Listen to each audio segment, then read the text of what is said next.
Welcome once again to Mondays with Monty. Hi. So we showed you what the spring looks like in Lidditz Springs Park. Now we want to show you what this water looks like 4 miles downstream from its source after Lidditz Run has picked up a lot more water from small springs and feeder streams we call tributaries. But since it's mid-April and it's trout season in Pennsylvania, we want to talk about this stream and the changes that have happened here from the perspective of one of its inhabitants. This clay model was made by my brother Kevin, and it represents a family of fishes we call the salmonids, which includes trout and salmon. And here to tell us about what's going on in this stream is a friend of mine and Trout Unlimited member, Greg Wilson. Okay, well, good morning. Welcome to Lidditz Run.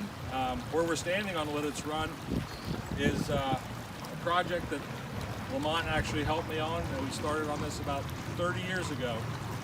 The area we're standing was formerly actually in pasture, so there was one mulberry tree, and you can see the changes if you look around. But my goal was, as a fly fisherman, was to work on Lidditz Run and make it a more suitable habitat for trout. We have a lot of thermal pollution and a lot of sediment. So we've been working for 30 years on Lidditz Run, and we've seen dramatic increases in the water quality. And we're now supporting wild reproducing rainbow and brown trout. We haven't retained the quality yet, and we probably never will be able to get it back to a native brook trout stream, which would be the ultimate dream. But we're pretty happy that we have wild rainbow and brown trout. So as a fly fisherman, what's important to us is, as I was showing Lamont earlier, trout are pretty much, they will eat about anything from small insects to mice, as I was showing Monty some new mouse pattern. So the bigger the trout, the bigger the diet. They say a trout can eat a fish half its size, so there's a lot of cannibalism, so a 20-inch trout could eat a 10-inch trout.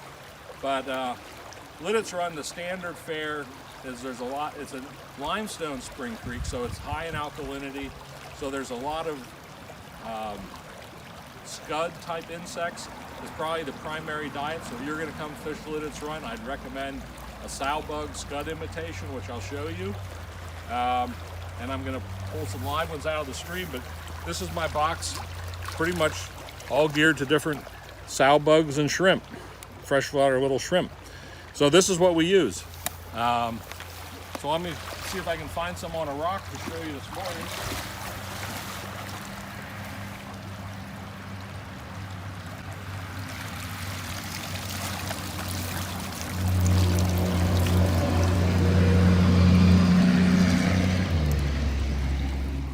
These guys right here. Can you see them? I was crawling with them.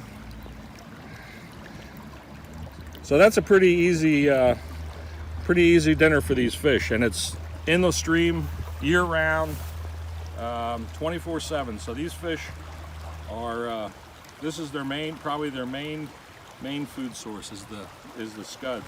We also do have some different mayflies and caddisflies, but the predominant stable food is the scud. Here are some beautiful trout just upstream from where Greg was standing. In addition to food and cover, trout need cold water to survive. That's why streamside trees are so important. They shade the stream from the direct sunlight that would otherwise make the water too warm in the summer. Trees make streams cool again. Thanks for tuning in.